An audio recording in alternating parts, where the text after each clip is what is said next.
Hello, YouTube! That's right. That is back and after some negotiating with the ops. My opposition, the Doria, that some bitch.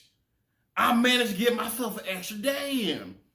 Although not getting the full status that I deserve as your daddy and founder. But let that need to be held on there because we're about to take a review of Impact Wrestling. See how their post-Summerversary episode went. You ready, babies? Hit the music.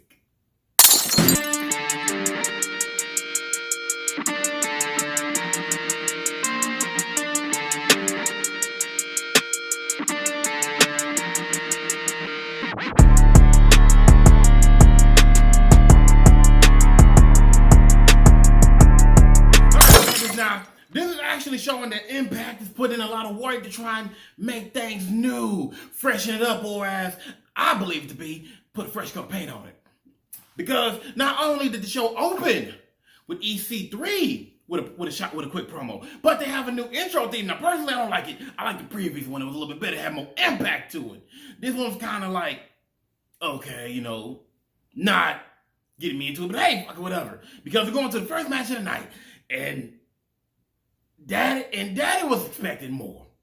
This was the Slammiversary rematch of Chris Bay, the new X Division champion, going up against Willie Mack. This is the opener post Slammiversary where you have new eyes on the product. And it was underwhelming. It was an okay match, I guess. We had Willie Mack and Chris going at it. And Chris, he's quick at it. He's like, I'm not trying to take this shit. Getting the quick straight on Willie Mack, trying to get the track quick. 1, 2, 3. No bueno, though. And Willie Mack keeps coming back on me. He's taking a good bit of charge. He was the former champion. But it appears that Chris Bay just had his number. And honestly, I wasn't feeling it. I wasn't feeling the energy. I didn't feel like it was even half of what they delivered at Slammiversary. And it makes sense. I get it. Slammiversary is pay-per-view. It's the big pay-per-view that everybody's supposed to be watching. You're supposed to go all the fuck out. But this is still a championship match. Which means that I need a champion and a contender going at it like they really want it. I don't have a lot to say. Chris Bay won with his finish of the finesse. And, it was just okay. It just didn't really get my blood pumping. I honestly say it was like maybe what? It was worth 2.5 beer cans. Sad, but whatever. Because thankfully, the Good Brothers came in.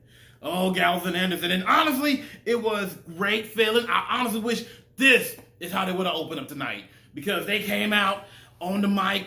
Carl Anderson hits him with the, hey, yo. Harkening back to the bad guy. I love that little bit of homage. I love seeing them talking to Mike. And then dropping their ish. The Good Brother merch, although I'm still rocking the classic Bullet Club, as you know. Talking about Shopomania, which I will be reviewing personally, me myself, because only a real brother deserves to review these brothers. Fuck you! Go fuck yourself. And then we got Ace Austin and Madman Fulton coming down to confront the brothers, not only with apologies, but the man to the brew, which they deserve neither. And Ace Austin, that little bitch, talking his little bitch shit on the mic, decides, you know what? I don't drink beer. Knocking a cold one out of Carl Anderson's hands. Now, there's nothing sacred in this goddamn planet or in this goddamn promotion to where you gonna knock a cold one out of a brother's hands. You should be ashamed of yourself, Ace Austin. And that's why you got your ass whipped, boy. And I laughed. I enjoyed it. It felt good. Now, this is gonna lead to something in the future. We'll see where that goes. Because we got more sex waves coming. Starting with that boy, he trying to find his way into Impact. He's down on the list. Rhino, my boy. You're supposed to be there for your mans, but you didn't do it. You didn't let him in. But for good reason. Because him and Hernandez, Supermax got beef. And they got things they got to work out. So they got to do it in the match tonight. For a nice little wad of cash. I respect the man. I respect men that don't let nothing come in the nothing interrupts their money situation. And you answer it and settle it in the ring. That's right. That is right. But following their match setup, we have to go back to Chris Bay, who is in his room with two little thickums celebrating his winning and his champion status. I'm sorry, I'm having a hard time talking right now. I think I might have had a couple 2-minute cold ones, but we can get through this. You fucking drunk, can't even do your fucking job, you bitch. Fuck you! Anyway, so Chris is over here confronted by Rohit, who's like, hey man, you got this target on your back. And I know everybody needs a hand, so I got your back. And Chris is like, if I need you, I'll call you. But stop trying to finagle your way into this championship goal, because you ain't never gonna get it. Go ahead, Chris. Get yourself established before I start calling you a bitch. I'm gonna hold judgment on you, but you gotta show me more. Now, speaking of more, we go into our first women's match. Well, only women's match of the night, but first women's match and first appearance of the women. On the shows, we have some tag action. I'm talking about Kiera Hogan, nice little chocolate thickums, with the nice little blue in her hair. With that girl, Tasha Steelz, the Boricua badass.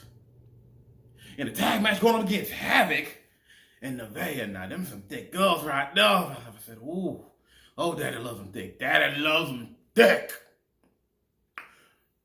But this match was only slightly better than what I was giving out in. It opened quick with Nevaeh not taking shit, knocking down both Kiera Hogan and Tasha Steelz, showing that they're basically about to be running roughshod on these little girls. And in comparison, they some little girls. I'm sorry, but it wasn't bad, you know. It took a distraction before things got going in Tasha and Kiera's corner, which was all right.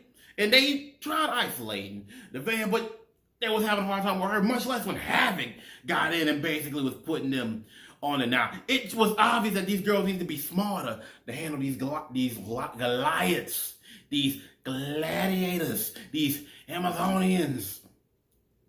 And it showed that if they could have focused on it a little bit, it might have worked, but not enough. Because Havoc just cleaned out the whole ring to the point where Tasha just said, fuck it, gotta chair it.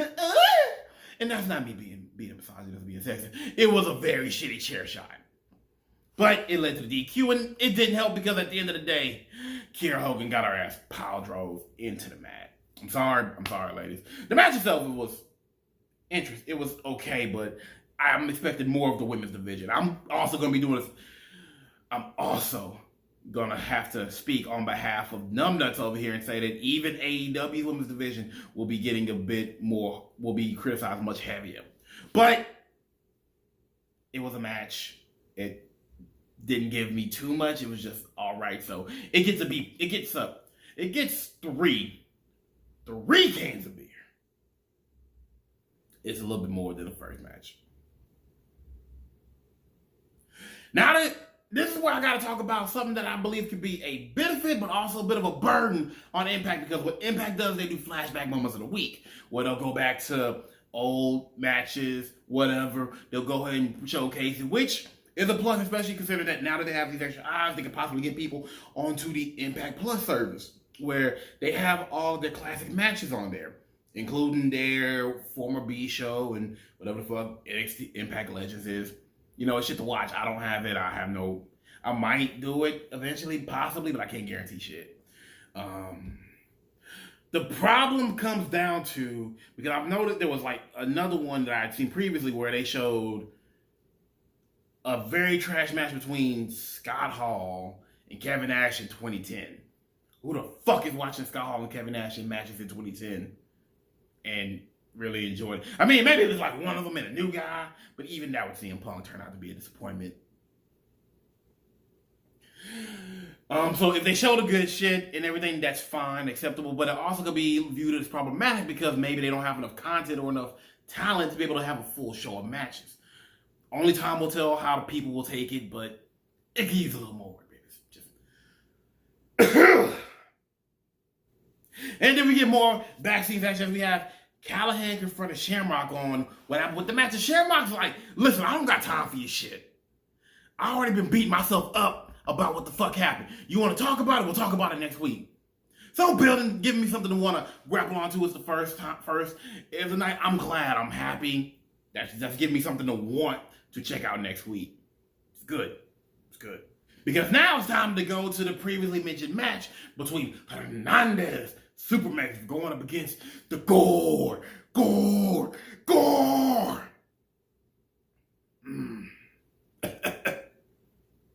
me. I'm out of beer at the moment. That man Rhino for the fat water cash.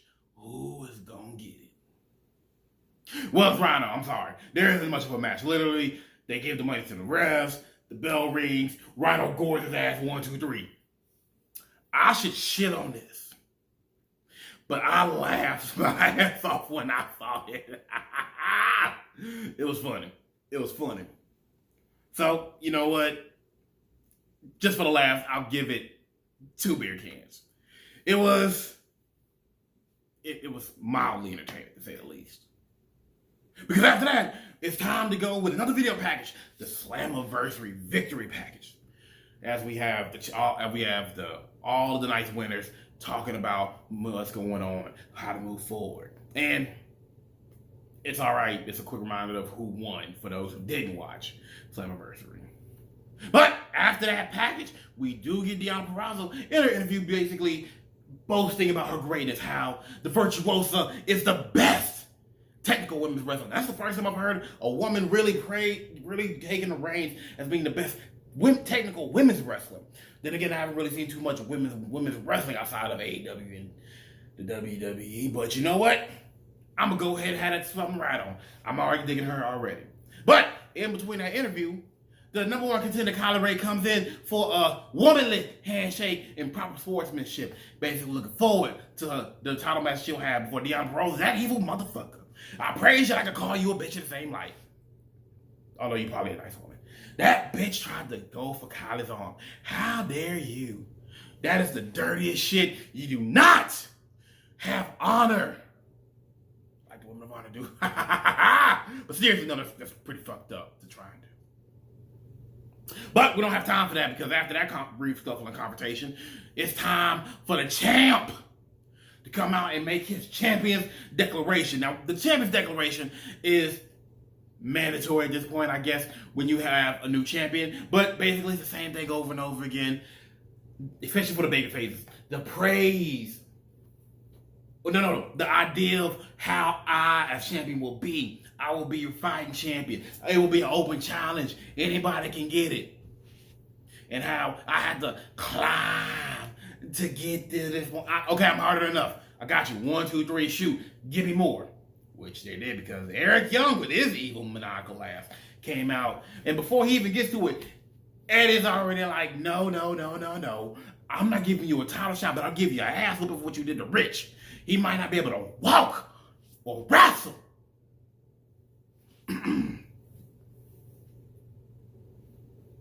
It is dangerous to think that this man did it, but this man made a very good point, which was, you are lucky I targeted Rich because I could have targeted your ass, and you could have been the one. Which angle busted and no title in your hands. You got lucky. You don't deserve it. I deserve it. It's mine, which is definitely good because afterwards Eddie just says fuck it, flies out, and they just go ahead and get at it. Although Eric was a bitch with that sneak attack and then ran the fuck off like a dog with his tail between his legs. You bitch. Cool. So I got that to look forward to, but that's not what's gonna answer what's gonna happen next week. Who is the champ gonna fight? But before we find that out, we gotta have Moose having his moment as a TNA World Heavyweight Champion. I mean, Impact is TNA in the evolutionary sense, but it's kind of like how, you know, the WWF or the WWF or the Capital Wrestling Association is currently the WWE. So he decided to bring back the World Heavyweight belt, which I think is actually a good idea because now you can have a proper heavyweights division, but still have your world title. I definitely would love them to implement this. This could definitely be what we need to actually have differences. You can have Moose being the champion of the heavyweights, and they have quite a few heavyweights now. But you also have your world title. But It's also kind of work the same with the X division, so it's kind of, well, I'll let them sort it out themselves. Now that we go to the backstage to see Moose having an interview where he basically denounces this open challenge format and says, I, as the TNA World Heavyweight Champion, send out invitations to my challengers. So this is interesting. He sends out invitations for who he feels deserves a title shot. And tonight happens to be Falaba, which I think this might be a first. This is a concept that I'm intrigued by. All right, Moose, you have my attention, but can you maintain it? Well, that'll be answered later on because now we got to get back to Eddie Edwards, who is now, walking back and is getting interviewed with Trey Miguel and the Little Rascals. Keep an eye on him. I said, keep an eye on him. Now, Trey and the Little Rascals comes out and says, you giving out open challenges? Because so I like the opportunity. Because you got something I want. And the champ says, you know what? Next week, you got it. So we got our main event for next week. It needs to be the main event. Look forward to that. I am. Now then, after that segment, because there's like a lot of back and forth, this all happens in the 5-minute time span. Now we finally going to go in to the TNA World Heavyweight Championship match. And it's Moose going up against Falaba. No. Bah! There you go. For the title belt. And also, this is the first match in the whole night to have a proper collar and elbow tie-up. I appreciated that. I really did. And then from there, I was surprised because Falaba was getting more offense on early on than I was expecting. I literally was expecting this to be a one-sided affair, maybe even a squash match. But no, Falaba showed me a little bit. But when Moose took over, just like Tommy Dreamer, Moose runs the fucking game. Because Moose, he was on it. Like, this was a good night for Moose. He was looking good. And everything went fairly smooth. Falaba had a flash of the pan comeback. But that was all it was, a flash of the pan. Because Moose shut that shit down.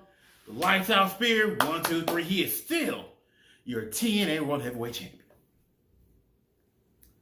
I respect it. I'm proud of it. But I'm more proud of what happened afterwards because EC3 comes out and lays down Moose. Now then, does this mean that EC3 is gunning for the TNA World Heavyweight Championship belt? Or as I theorize, could this basically be that because Moose controlled his own narrative, because Moose decided that he was the champion that Impact needed whenever the champion wasn't around, and is carving out his own lane, that out of sign of respect, EC3 was going to confront him. I don't know. I only have theories about this, ladies and gentlemen. But if I am right, I'm a goddamn genius.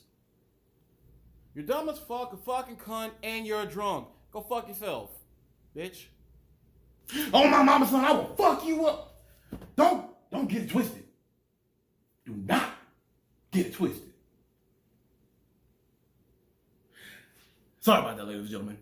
He's irritating. But with that said, this is a much better match of the night. Definitely showing me a stronger second half of the show. This match, well, it gets 4 beers. It did its job. I definitely appreciated it. Good on you, Moose. You helped save the show. Now then, after that, we see the Good Brothers go ahead and leaving. Then Ace Austin with his bitch ass decides he's gonna pull up and have a discussion with the boys, talking about how they think they're the shit. Think they're the top guys and the newbies. And that maybe they need friends, and then out of nowhere comes Rhino fucking Scum. Those sons of bitches. I ain't never liked a Punk before, and I don't like him now. But it's fine because the Good Brothers were quick to dispatch them, and Ace Austin and Fulton drove off like the bitches they are. Now, babies, do me a favor. Don't be no bitches. Now then, we get another segment which brought a smile to my face. The Russell House segment was hilarious. Just go watch it. I'm not about to explain that fucking segment. But there's a new reality show in fucking Impact called Russell House. We'll see it for the first time next week. I can't wait. But it's time for jokes and everything to be put aside like your kids' toys. Because now it's time for the main event. I'm talking about the North versus the Motor City Machine Guns for the Impact Tag Team titles. And babies, this was a goddamn match. This is what I wanted from Impact tonight. Now, it was gradual, but I got it. I got there. We got to the end. Guess what, boys? Impact did what you couldn't do, which is give a satisfying, and that's why I talk shit about your stroke games. Do something. Now then, the beginning was a great show of filling out. Like, it wasn't slow. It got off to a bang because, let's be honest, both of these teams have something to prove. The North want to show that they are the greatest tag team in Impact history. And they're going up against, arguably, one of the greatest tag teams in Impact history. But their belts are on the line. And they cannot underestimate these men. And they didn't. The first opening sequence, the counters, the exchanges between all ego Ethan Page and Alex. It was actually good. It got my heart pumping. I got excited, and it continued in whenever they tagged out one another into their partners. When that was Alexander and it was Sabin, all good. These teams were even. They were even, and I appreciate. And I definitely liked it. But by the time they came back from commercial, the North started taking over handedly, and working the fuck out of Alex. But you know what? It's all good and dandy because once Chris Sabin came in, he cleared fucking house. He is still a former world champion. And Alex Shelley is a revolutionary and an icon in leading a new wave of wrestling. He's one of those guys. And Lord have mercy. The back and forth, this is a fucking war, and I loved it. And in the end, it wasn't a decisive victory. In the end, it wasn't it wasn't foolishness. It was a roll-up and a stoppage prevention. But it looked good because the North, after basically working the fuck out of the two machine guns and getting Sabin up ready for the deadly kiss, or the goodbye kiss, or the goodnight kiss, some shit like that. It was Sabin who countered into a roll-up from the rotation. Locked it in, and Shelley stopping Alexander from finishing the pin for the Motor City Machine Guns to become your new Impact Tag Team Champions. Now, I'm not gonna lie, this was a bit predictable.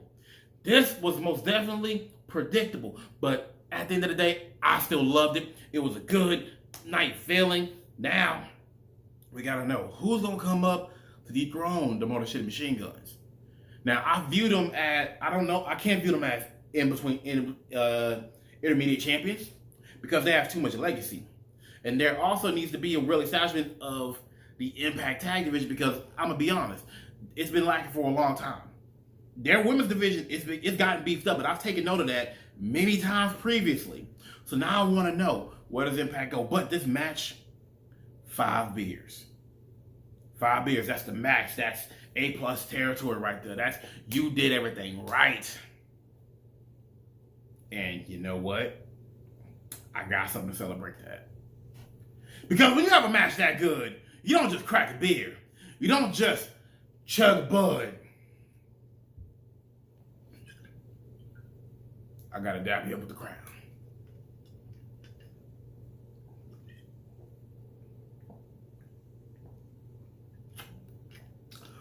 Woo! Good God! That's some good shit. Now, and overall, how will I treat tonight? Now, it's been a minute. Now, the opening match and the women's match were definitely low points to me. Not mildly, like, I'm okay with it. It was passable. Passable isn't enough with where you want to move with the company. Luckily, the second half picked it up for me. I definitely enjoyed the number of segments, and there were some story building. I like some seed planting. That's good. I don't know where it's going to go, but it's going to go somewhere. The ending was phenomenal. So I'm going to go ahead and say that this was about a 3-can show. We're dead in the middle right now. Now, I'm going to be on your asses next week. I expect better. I expect to be thoroughly entertained, and I want good matches. Too many segments could fuck it up, but if you give me good quality matches, it'll be just fine. Now I'm about to go and get personal with this bottle of Crown. I'll talk to y'all later. I'll see y'all tomorrow for my review. Y'all have a good one. Night, babies.